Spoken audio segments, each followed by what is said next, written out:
জলপাইগুড়িতে রবীন্দ্র জয়ন্তী পালিত হলো। জলপাইগুড়ির ঐতিহ্যবাহী রাজবাড়ি দিঘি এবং মন্দির চত্বরে বুধবার সকালে জয়ন্তী উপলক্ষে নাচ গান আবৃত্তি অনুষ্ঠানের মধ্য দিয়ে মুখরিত হয়ে ওঠে রাজবাড়ি চত্বর।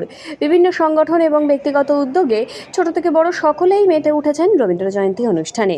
রবীন্দ্রনাথের বিভিন্ন গান শিশু শিল্পীদের নিয়ে অনুষ্ঠান করা হয়। মূলত রবীন্দ্র ভাবনাটা ছড়িয়ে দেওয়াটাই লক্ষ্য উদ্যোক্তাদের।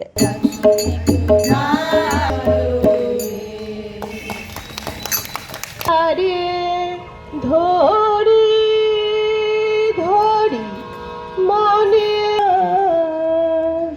দেখেছি রূপ সাগরে মনে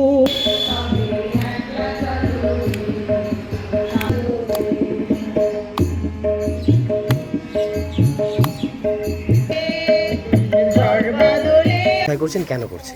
অ্যাকচুয়ালি এটা আমাদের বাড়িরই অনুষ্ঠান। আমার দুই ছেলের বউ আছে, তারা একজন মানে নৃত্যশিল্পী এবং একজন গান শেখায় আর কি। দুজনেরই স্কুল আছে। ওদের উদ্যোগেই এই রবীন্দ্র জয়ন্তী পালন করা এবং আমাদের বাড়িতে বিভিন্ন অনুষ্ঠান সবসময় ওরা করে থাকে এবং আমার সহযোগিতায় সেটা হয়ে থাকে আর কি। কোথায় করছেন, কি কারা এরা, কি অনুষ্ঠান করলেন? এখানে আজকে রবীন্দ্র জয়ন্তী পালন হলো। রবীন্দ্রনাথের বিভিন্ন গান শিশু শিল্পীদের নিয়ে আমরা করলাম। মেইনলি আমাদের উদ্দেশ্য সমাজের মধ্যে রবীন্দ্র ভাবনাটা ছড়িয়ে দেওয়া। সেই উদ্দেশ্যেই আমরা শিশুদের নিয়ে এবং বড়রাও আছে যারা রবীন্দ্র প্রেমিক, তাদের নিয়ে আমরা করলাম এবং এটা আমাদের ব্যক্তিগত উদ্যোগ। কোথায় করছেন এটা, কোন জায়গায়? এটা হচ্ছে রাজবাড়ির কালী মন্দিরের কাছে।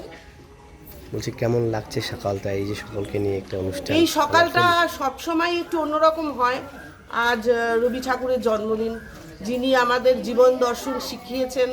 ছোটবেলা থেকে আমরা শিশু বই হাতে নিয়ে মায়ের হাত ধরে আমরা এরকম নানা অনুষ্ঠান করতাম। তখন হয়তো এই অনুষ্ঠানগুলো আরও বেশি মাত্রায় ছিল, এখন সেটা কমে যাচ্ছে। তো আমি এই উদ্যোগটা নিতে চাই, সবাই যাতে এভাবে শিশু শিল্পীদেরকে মানে আমাদের এই মনীষীদের যে তাদের যে তারা যে বিশ্ব জগতে আমাদের এই সম্মানকে, ভারতের সম্মানকে বাড়িয়ে তুলেছেন, সেই বিষয়ে সবাই জানুক। এটাই আমার নাম সঙ্গীতা বিশ্বাস। আজকে কি অনুষ্ঠান করছেন, কারা আপনারা এবং কি লক্ষ্যে করছেন, কারা, কি বিষয়? এটা হচ্ছে আমার জলপাইগুড়ি বিবেকানন্দ যোগা সোসাইটির উদ্যোগে আমরা রবীন্দ্র জন্ম জয়ন্তী উৎসব পালন করছি।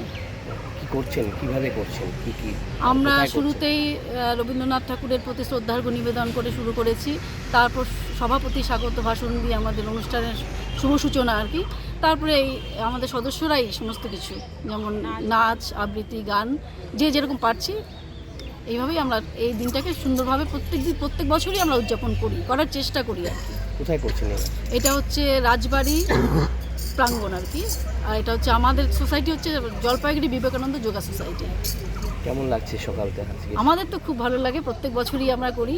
ভীষণ সুন্দর, ভীষণ এক্সাইটেড থাকি আমরা সবসময়। আপনার নামটা কাইন্ডলি? আমার নাম গীতা দত্ত।